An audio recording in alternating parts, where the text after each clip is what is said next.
पौराणिक ग्रंथों के अनुसार प्राचीन समय में सुमंत नाम के एक ऋषि हुआ करते थे। उनकी पत्नी का नाम था दीक्षा। कुछ समय के पश्चात दीक्षा ने एक सुंदर कन्या को जन्म दिया, जिसका नाम रखा गया सुशीला। लेकिन कुछ ही समय के पश्चात सुशीला के सिर से मां का साया उठ गया। जब ऋषि को बच्ची के लालन पालन की चिंता होने लगी तो उन्होंने दूसरा विवाह करने का निर्णय लिया। उनकी दूसरी पत्नी और सुशीला की सौतेली मां का नाम कर्कशा था।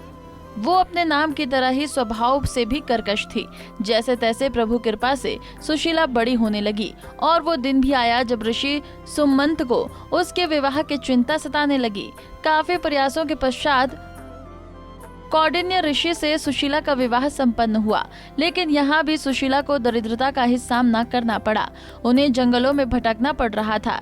एक दिन उन्होंने देखा कि कुछ लोग अनंत भगवान की पूजा कर रहे हैं और हाथ में अनंत रक्षा सूत्र भी बांध रहे हैं। सुशीला ने उनसे अनंत भगवान के व्रत के महत्व को जानकर पूजा का विधि विधान पूछा और उनका पालन करते हुए अनंत रक्षा सूत्र अपनी कलाई पर भी बांध लिया। देखते ही देखते उनके दिन फिरने लगे। कौंडिन्य ऋषि में अहंकार आ गया कि ये सब उन्होंने अपनी मेहनत से निर्मित किया है। काफी हद तक सही भी था, प्रयास तो बहुत किया था। अगले ही वर्ष ठीक अनंत चतुर्दशी की बात है। सुशीला अनंत भगवान का शुक्रिया कर उनकी पूजा आराधना कर अनंत रक्षा सूत्र को बांधकर घर लौटी तो कौंडिन्य को उसके हाथ में बंधा वो अनंत धागा दिखाई दिया और उसके बारे में पूछा। सुशीला ने खुशी खुशी बताया कि अनंत भगवान की आराधना कर ये रक्षा सूत्र बंधवाया है। इसके पश्चात ही हमारे दिन बहुरे हैं। इस पर कौंडिल्य खुद को अपमानित महसूस करने लगे कि उनकी मेहनत का श्रेय सुशीला उनकी पूजा को दे रही है। उन्होंने इस धागे को उतरवा दिया। इससे अनंत भगवान रुष्ट हो गए और देखते ही देखते कौंडिन्य अर्श से फर्श पर आ गिरे। तब एक विद्वान ऋषि ने उन्हें उनके किए का एहसास करवाया और कौंडिल्य को उसके कृत्य का पश्चाताप करने को कहा।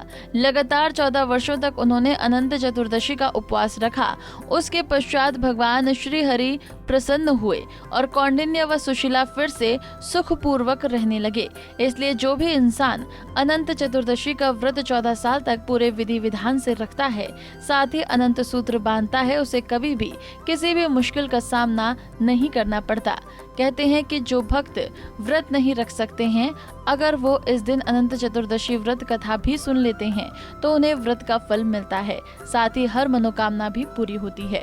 कुंडली टीवी डेस्क से तानिया की रिपोर्ट।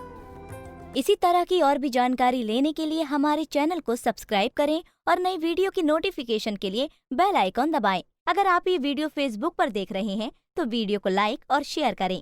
साथ ही अपनी राय कमेंट बॉक्स में जरूर बताएं। धन्यवाद।